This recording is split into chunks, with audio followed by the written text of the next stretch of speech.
I'm here for a short while in this journey in life. I have to be in a place where I can create a massive impact, right? Don't count on the wins. Always focus on the losses because that's where all your learnings are. Unfortunately, real estate is the only place where data driven decisions are not taken. Hey, you are listening to Dream 100 Business Show podcast with Savita Hasamani. We at Dream 100 Business Show are on a mission to help business owners to move to the next level in their personal and business journey by helping them to make smarter decisions. In this show, we decode what goes on in the minds of successful business owners during challenging times and how they converted their dreams into profitable products or services. So, what are the top three things that you look out for while renting a domestic property? Just take a moment and think about the three things that flashes across your mind. Let me share the three things of mine. The first that I would look out for is the location. Of course, with safety and accessibility to amenities that contributes to the location, and pricing, which will suit my budget. The third is sunlight, ventilation, and fresh air. So, were you able to think about your top three things? So, now let me share why these things figure up on the top of my mind.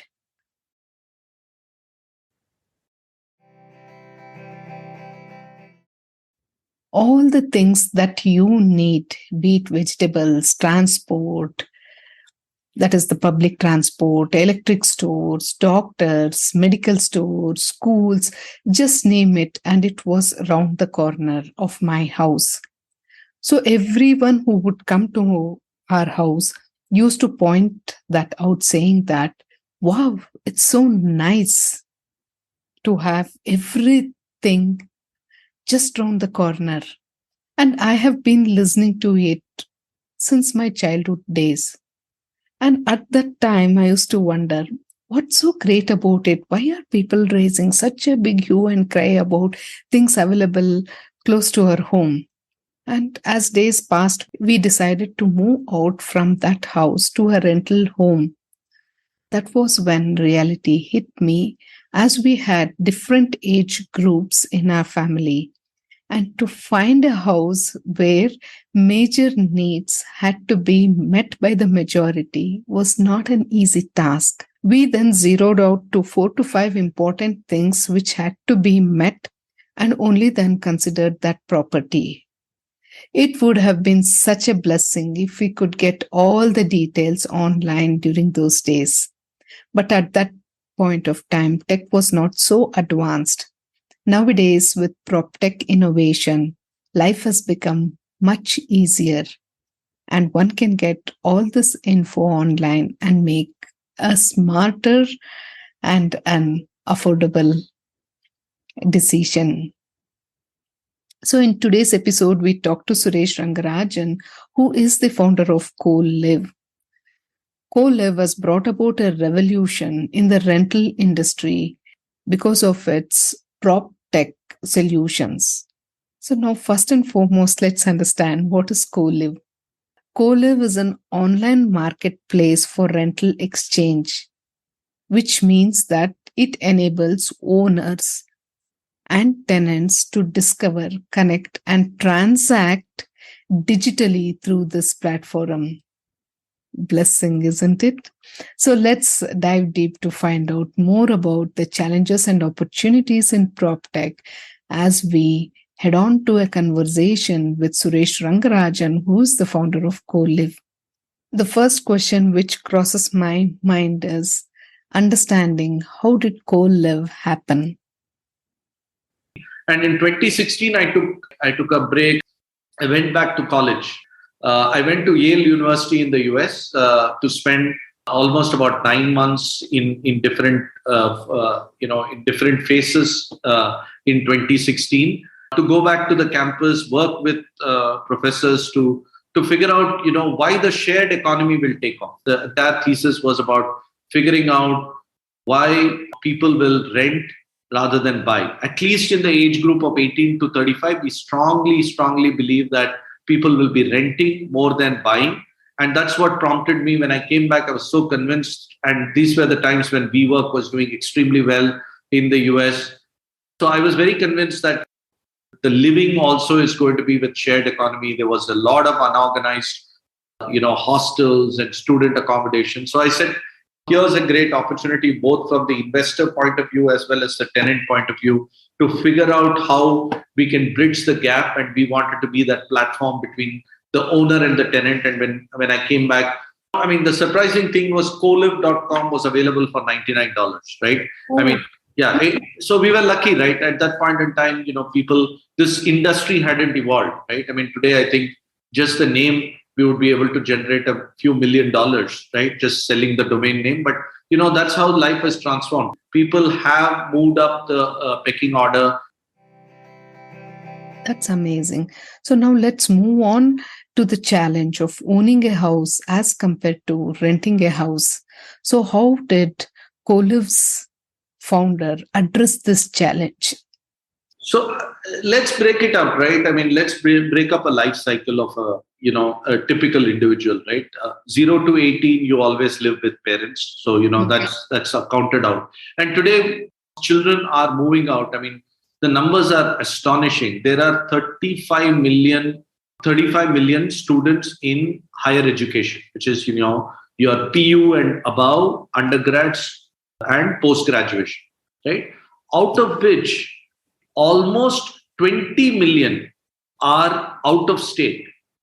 About 12 million are living away from their parents. So suddenly you look at a large number, which automatically tells you that these are people. The student housing demand in India is very, very large, and hostels are not able to provide that kind of infrastructure. Educational institutions are supposed to impart education, not manage real estate, right? That is where the philosophy comes from. So your first target segment is your 18 to 22, which is your typical students who move out of their nests, right, at that point in time, whether it is for undergrad, postgrad, whatever it is.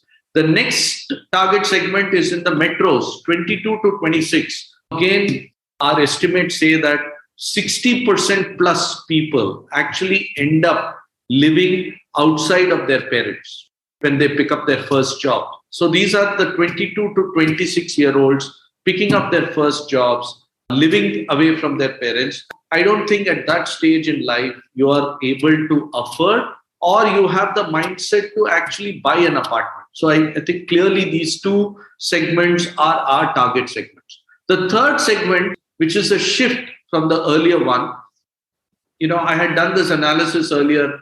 I think earlier people were looking to buy homes around the age group of 28 to 32, right? Now that buying age has moved to about 32 to 35, which means that more and more people are living with their partners or living as young couples initially in rental apartments. Pretty much like the Western world, ultimately the jump into a permanent home happens when you have a family, which means that you have children and they're growing up. Then you figure out a school zone, like you call it in the US, and then you take a big plunge into buying a house. So that today in India is at about 34 or so. So which means that you're talking about 18 to 22 students, 22 to 26, your young professionals, 26 to 29 unmarried professionals, 29 to 32, 33, which is your young couples, live-in couples. So you have a wide spectrum, 18 to 32, 33, about 14 years of lifetime people still spend in rental apartments. And that is the opportunity that we are chasing. And if you see that number, we are still looking at about 56 million people, right? 56 million renters in this country, paying about, in total about 40 billion US dollars. That's a large enough market to chase. And that's why we are looking at that entire residential rental market. Of course, we are not saying that people will stop buying homes. It is just that, between you living with your family and you buying a house, there is a large time when you actually live in a rented apartment. And that's what we are chasing. And if you want to know more about Co-live, listen to the 40th episode of Dream 100 Business Show. And after having such a beautiful and a wonderful conversation with Suresh Rangarajan, the founder of Co-live, these are my few learnings. My first learning is that don't count on the wins, focus on the losses, as that's where the learning is. My second learning, decisions which are data driven are inclined to give better results. My third learning, demand for a product or service automatically commands pricing. Demand is the driver and the supply just follows. I thank Suresh Rangarajan for this wonderful conversation and for the amazing learnings which I have had because of this beautiful conversation. Thank you so much, listener.